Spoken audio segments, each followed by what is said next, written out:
또영주TV의 또영주! 김영훈입니다. 자, 이재성 선수가 거의 미쳤어.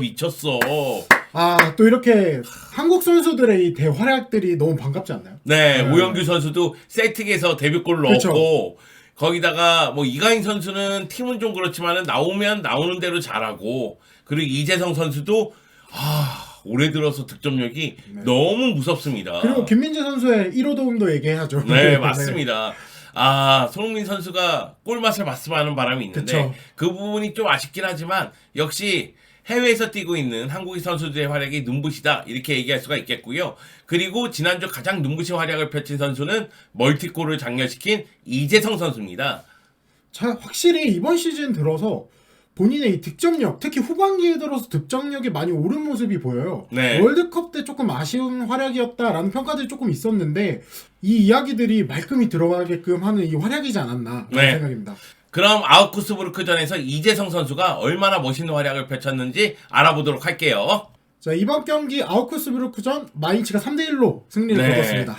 이재성 선수가 한 골도 아니라 두 골, 네. 멀티골을 넣었습니다.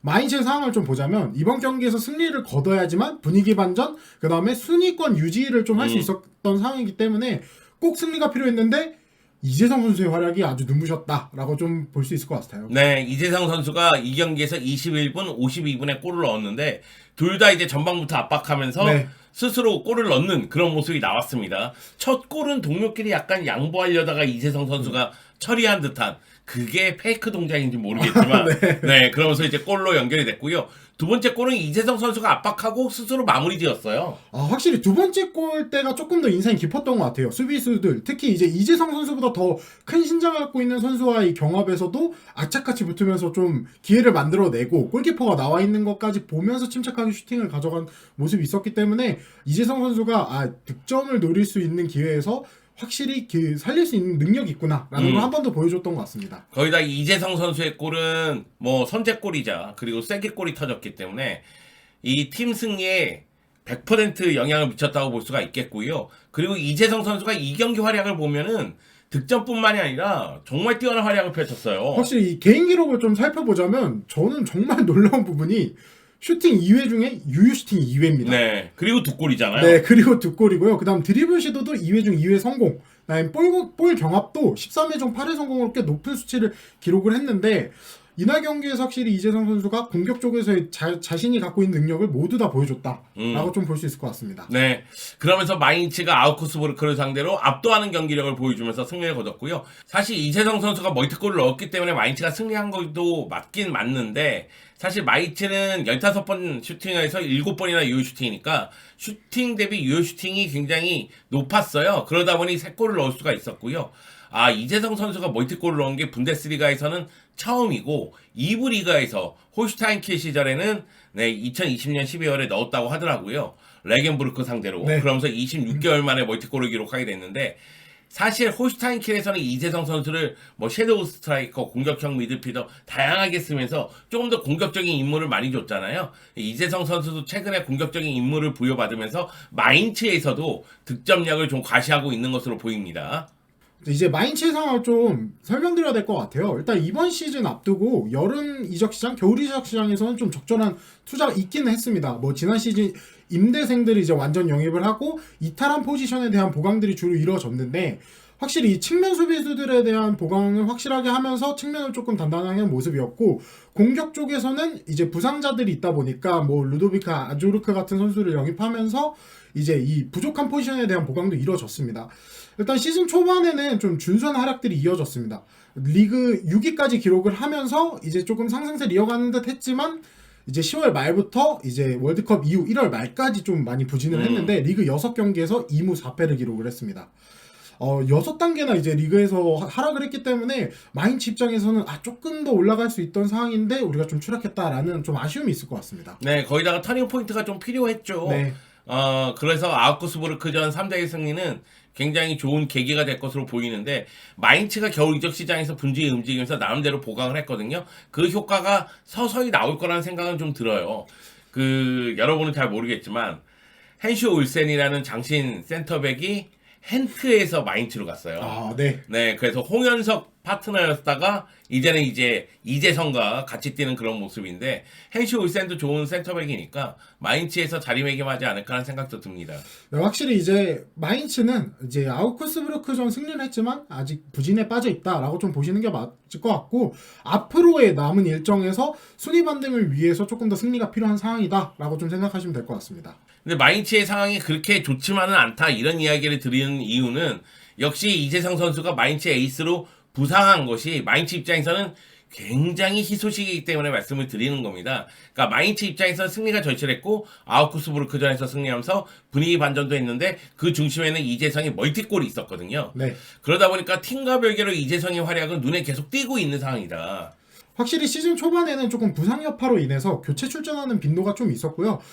그리고 나서 월드컵 이후에 6경기 4골을 기록 중입니다. 뭐 이전까지 15경기 2골 1도움을 기록을 하고 있었는데 이 부분을 좀 대비를 하자면 확실히 이재성 선수가 공격적인 역할이 많이 늘어났다라고 네. 좀 보시면 될 것 같습니다. 그러니까 2023년 들어서 4골이에요. 네. 그 정도로 이제 올해 들어서 파괴력을 발휘하고 있는 이재성 선수인데 보스벤송 감독이 정말 좋아하더라고요. 완전 좋아하더라고요. 네. 네, 스벤송 감독 같은 경우에는 이날 경기 이후에 이재성 선수를 두고 마인츠와 찰떡궁합인 선수다. 그러면서 그의 경기 방식, 뭐 포기하지 않는 마음, 투쟁심 등 이보다 더 호감인 선수는 없다라고 평가를 했고요. 독일 빌트지에서는 마인츠에는 새로운 사랑이 찾아왔다라고 표현을 했습니다. 그리고 또 다른 독일 매체인 키커에서는 이주의 팀에 이재성 선수를 포함시켰습니다. 네. 확실히 이재성 선수가 뭐 골도 골이지만은 팀에 미치는 영향력이 크다 보니까 언론들도 이재성을 계속해서 다룰 수밖에 없는 네. 그런 상황이 되는 것 같습니다. 자, 그래서 이제 이재성 선수가 왜 갑자기 득점력이 올랐나? 네. 이 부분을 좀 체크해봐야 될 것 같아요. 확실히 이재성 선수는 이제 전반기와 후반기 역할 변화가 있었습니다. 지금 이제 마인츠의 공격수인 부카르트, 그다음에 유망주 공격수인 무스타파가 부상으로 빠져있기 때문에 공격적인 측면에서 남은 일정을 소화하기 위해서는 조금 더 추가적인 공격수가 필요했는데 요걸 보스벤송 감독이 이재성 선수를 활용하기 시작했습니다. 네.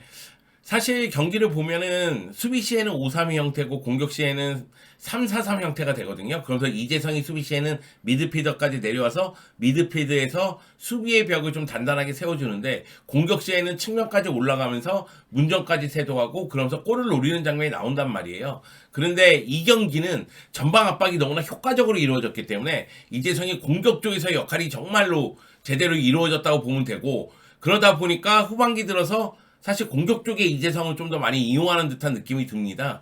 이재성 선수가 한국 언론과 인터뷰를 보면은 전반기는 미드필드에서 연결에 조금 더 집중했다면 후반기는 3톱으로 보면 된다는 이야기를 했거든요. 그러니까 전반기는 중앙 미드필더에 가깝다면 후반기는 3톱으로 보는 게 맞다는 얘기고 그만큼 공격적으로 뛰고 있다는 얘기입니다. 그러면서 조금 더 전진해 있기 때문에 이런 위치 변화에 의해서 문전에서 더 많은 득점 기회를 잡고 있다고 하고 보스벤송 감독이 이재성에게 계속해서 적극적인 침투를 요구하고 있다고 해요. 근데 내가 감독이라도 그럴 것 같습니다. 지금 골을 넣고 있는 선수가 문전에서 가까이 플레이하는 게 좋거든요. 그렇죠. 그러니까 계속 침투하는 것을 요구하고 있고 그것이 또 효과를 보고 있고 그러면서 이재성 선수는 선순환이 되고 있는 듯한 느낌이 들어요. 선수가 골을 넣고 있고 감독이 뒷받침하고 있고 전술적으로도 지금 자신에게 딱 맞는 전술을 만난 듯한 느낌이 들거든요. 그래서 이재성 선수가 2023년 들어서 네 골이나 넣고 있는 거 아닌가. 갑자기 그런 생각이 들어요.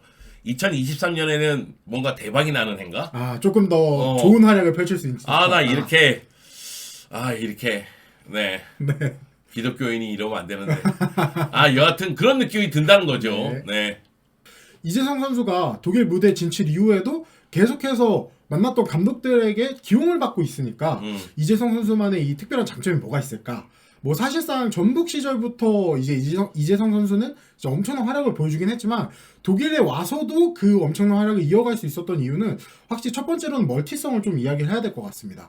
측면 중앙 공격형 미드필더뿐만 아니라 홀슈타인켈 시절에는 최전방까지도 기용을 하면서 본인이 갖고 있는 그 역량을 더 넓힌 느낌이었고, 그 다음에 이 축구 지능과 왕성한 활동량 또한 또 뺄 수 없는 장점이기 때문에 이 마인츠에서는 확실히 앞서 말씀드렸던 것처럼 위치에 따라 이 팀의 포메이션이 변경이 되고 또 위치에 따라서 이재성 선수의 이 득점력이 또 상승될 수도 있는 부분이 있기 때문에 확실히 이재성 선수의 장점이 너무 많고 이제 이재성 선수를 기용할 수 있는 폭도 엄청 넓다라고 좀 설명할 수 있을 것 같네요. 저희가 이제 이재성 선수 얘기할 때 멀티성과 축구 지능 이야기는 굉장히 많이 해요. 네, 그러니까 여러 포지션을 소화할 수 있는 건 축구 지능이 없으면 불가능합니다. 그렇죠. 왜냐하면 하는 역할이라든가 위치를 잡는다든가 아니면 동료하고의 플레이라든가 이런 게 포지션마다 약간씩의 차이가 있는데 그런 부분을 자신의 능력으로 다 커버를 한다는 얘기거든요.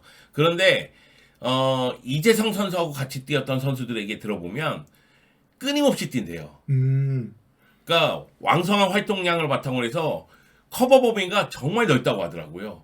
그래서 이재성과 같이 플레이할 때마다 조금씩 편안함을 느낀답니다. 그러니까 패스할 때도 그렇고 네. 수비할 때도 그렇고 이재성이 먼저 뛰면서 압박하고 또는 패스를 받을 수 있는 공간으로 움직여주고 그런 모습이 동료들로 하여금 좀 편안하게 플레이를 할 수 있게끔 만든다는 이야기를 저는 들었거든요. 아마 그런 부분에서도 이재성 선수는 플러스 요소가 분명히 있을 겁니다. 사실 분데스리가도 테크닉이 뛰어난 미드필더들은 굉장히 많아요. 그렇죠. 그리고 멀티성을 갖고 있는 미드필더들도 분명히 있습니다. 그런데 이렇게 헌신적이고 많이 뛰면서 축구 지능을 갖고 있는 선수는 정말 찾기 좀 힘들거든요. 네. 그런 측면에서 이재성 선수만의 장점은 분명히 있는 것으로 보이고 이재성 선수가 홀슈타인킬에서도 그렇고 마인츠에서도 그렇고 주는 임무마다 지금 100% 소화를 하고 있기 때문에 아마 많은 그 축구 관계자들이 이재성을 볼 때마다 놀라움을 좀 금치 못하지 않을까 그런 생각이 좀 듭니다. 사실 잘해 그냥 축구를 잘해. 그리고 또 이재성 선수의 이 비어있는 자리는 좀 난자리라고 좀 그렇게 생각이 들어요. 이 선수가 없으면 확실히 티가 난다라는 좀 그런 생각이 드네요. 자, 마인츠에서 이재성 선수가 에이스 역할을 하고 있고 마인츠하고 이재성이 같이 시너지 효과를 내면서 위로 올라가야 되는데 다만 이제 이재성 선수가 너무 잘하니까 네. 이재성의 미래에 대해서 어떻게 될 것이냐, 마인츠하고 계속 갈 것이냐 아니면 마인츠와 헤어질 것이냐 이런 이야기들이 계속 나오고는 있습니다. 근데 이재성 선수가 올해를 앞두고 이제 지난해 12월에 이제 개인 블로그를 통해서 좀 이야기했던 부분인데요. 2023년 기대하는 목록이라면서 좀 썼던 내용이 있습니다. 뭐 러시아 월드컵 이후에 인생에 큰 변화가 찾아왔고 거기서 이제 독일을 진출을 했다라는 내용을 하면서 올해는 이제 계약 1년 반 남은 상태인데 후반기 잘 마무리하고 여름에는 변화를 기대하는 시기가 된 것 같다라고 이야기를 했습니다. 그러면서 이제 나는 변화를 추구하는 사람이고 적절한 타이밍이 된 것 같습니다. 라면서 새로운 무대에 대한 좀 갈망을 좀 알렸는데 어떻게 보면 이제 이재성 선수의 나이라든지 이제 활약상을 생각하면 어떻게 보면 또 마지막 이적 타이밍이지 않을까라는 생각이 좀 듭니다. 그러니까 이재성 입장에서는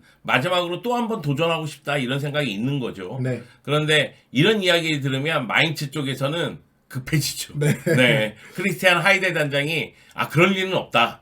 보내고 싶지 않다. 네. 뭐 이런 이야기를 했는데 이재성 선수의 뭐 미래에 대해서는 뭐 올 시즌 끝나고 나서 지켜봐야 될 것 같아요. 그런데 지금 이런 흐름으로 계속해서 득점포를 가동한다면 저는 이재성 선수 이적할 것 같습니다. 이 정도의 득점력이면 네, 분데스리가 내에서도 타 팀들이 욕심을 낼 것 같고 그리고 뭐 프리미어리그 클럽들도 욕심을 낼 수 있는 수준이 아닌가 그런 생각이 들어서요. 계속해서 좀 뭐라고 할까 기대되는 상황이에요.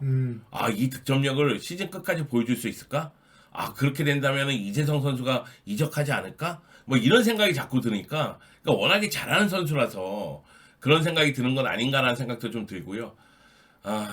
역시 이제 축구는 잘해야 됩니다. 잘하는 놈이 잘한다. 네. 저희가 뭐 이재성 선수 득점력 상승 원인 뭐 이렇게 얘기하긴 했는데 이재성 선수는 원래 축구를 잘하는 선수였어요. 그렇죠. 갖고 있는 재능도 정말 많습니다. 그 가운데 감독이 믿고 있고 전술적으로 뒷받침이 되니까 또 한 가지는 득점력 상승 원인이잖아요. 그렇죠. 그러니까 미드필더를 뛸 때에도 미드필더 역할은 굉장히 잘했어요. 그런데 이제 공격적으로 올라갔을 때 공격 쪽에서 이제 득점포를 가동하고 있다 이렇게 보는 것이고 그리고 지금 이 흐름은 좀 가파르게 올라가고 있거든요. 그렇죠. 그래서 제가 생각하기에는 6골에 멈출 것 같지는 않으니까 10골도 가능할 것 같거든요. 딱 기분 좋게 10골 딱 찍고 네. 그 다음에 이재성 선수가 말했던 것처럼 이제 변화의 시기가 찾아온다고 이렇게 말을 했는데 그 결과가 어떻게 될지 좀 여름에 지켜봐야 될 부분이긴 하지만 네. 뭐 마인츠와의 재계약도 또 할 수도 아, 있는 그럼요, 상황이기 때문에 그럼요. 이재성 선수의 좀 미래가 창창했으면 좋겠습니다. 네. 오랜만에 이재성 선수 얘기하니까 기분이 좋네요. 네. 사실 뭐 저희가 이강인 선수라든가 손흥민 선수, 김민재 선수는 다루긴 했었는데 이재성 선수는 한 번도 다루지는 않았었거든요. 그리고 또 분데스리가 컨텐츠는 또 처음이다 보니까 네. 예전에는 분데스리가 컨텐츠를 많이 했었거든요. 아, 네, 네. 그렇죠. 그런데 이제 현민이가 바쁘다 보니까 분데스리가 컨텐츠가 이제 많이 줄어들었었는데 마인츠의 이재성 이 정도로 활약해주면 거의 매일 다뤄야 됩니다. 네, 맞습니다. 네. 이재성 선수가 앞으로도 많은 골을 넣어주길 바라겠습니다. 골을 넣어줘, 골을 넣어줘! 이재성 화이팅!